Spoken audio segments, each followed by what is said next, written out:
O Renascimento cultural foi um movimento artístico, filosófico, literário que aconteceu na Europa a partir do século XIII, mas a gente pode ver desdobramentos deles ainda no século XVI, e ele pode ser entendido ainda como um reflexo dos renascimentos comercial e urbano que aconteceu na Europa um pouco antes. Bom, para a gente entender o momento histórico que a Europa vivia, o renascimento cultural ele ocorre logo depois da pandemia de peste negra, veja só. Né? Vamos ver se a gente consegue tirar alguma coisa positiva de uma pandemia. Né? Lá no século XIV, a Europa passou pela epidemia de peste bubônica, ou a peste negra, que matou cerca de 1/3 da população europeia.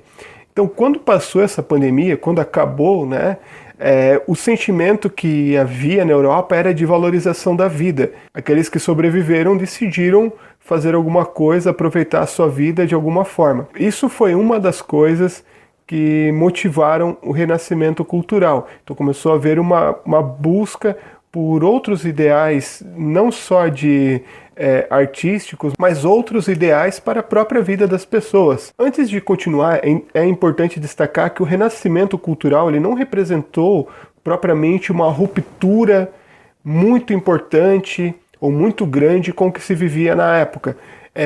O renascimento cultural ele foi uma nova maneira de enxergar as coisas, porém não houve um rompimento significativo com a religião, sobretudo com a Igreja Católica. Pode-se destacar pelo menos 3 características mais importantes do renascimento cultural: o racionalismo, o humanismo e o classicismo. De acordo com o pensamento renascentista, o racionalismo era uma manifestação do espírito dos homens.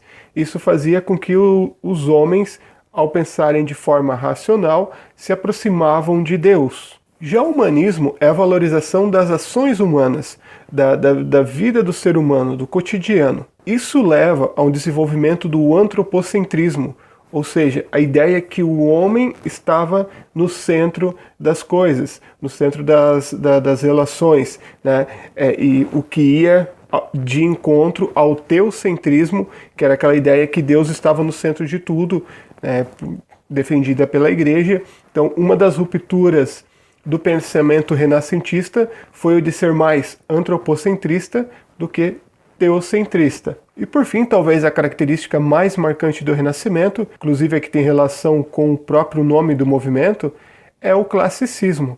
O classicismo é a valorização dos ideais greco-romanos, ou seja, da Grécia e da Roma antiga. Inclusive o humanismo, ele é um desses ideais, mas o classicismo ele vai além, são os ideais estéticos, aquela busca da perfeição. Então, as obras renascentistas, elas buscam aquele ideal de estética da Grécia e da Roma antiga. Ou seja, ela tenta retomar as concepções artísticas da Grécia e da Roma antiga. O Renascimento teve como grande força motriz a ação de alguns burgueses que enriqueceram com a atividade comercial e passaram a investir, a patrocinar artistas.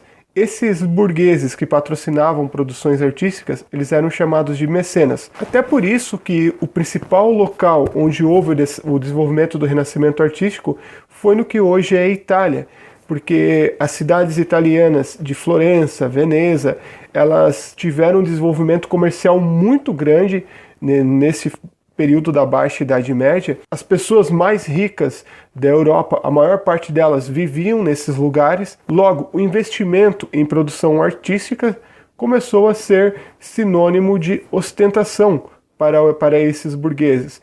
Então, esses burgueses, eles viravam mecenas de grandes artistas, né? Os grandes artistas renascentistas, eles tiveram grandes mecenas por trás deles, como por exemplo o próprio Leonardo da Vinci. Muito bem, sobre renascimento cultural teria ainda muita coisa para a gente falar, mas resumidamente era isso que eu gostaria de ter falado para vocês. Espero que tenham gostado. A gente se vê na próxima. Tchau!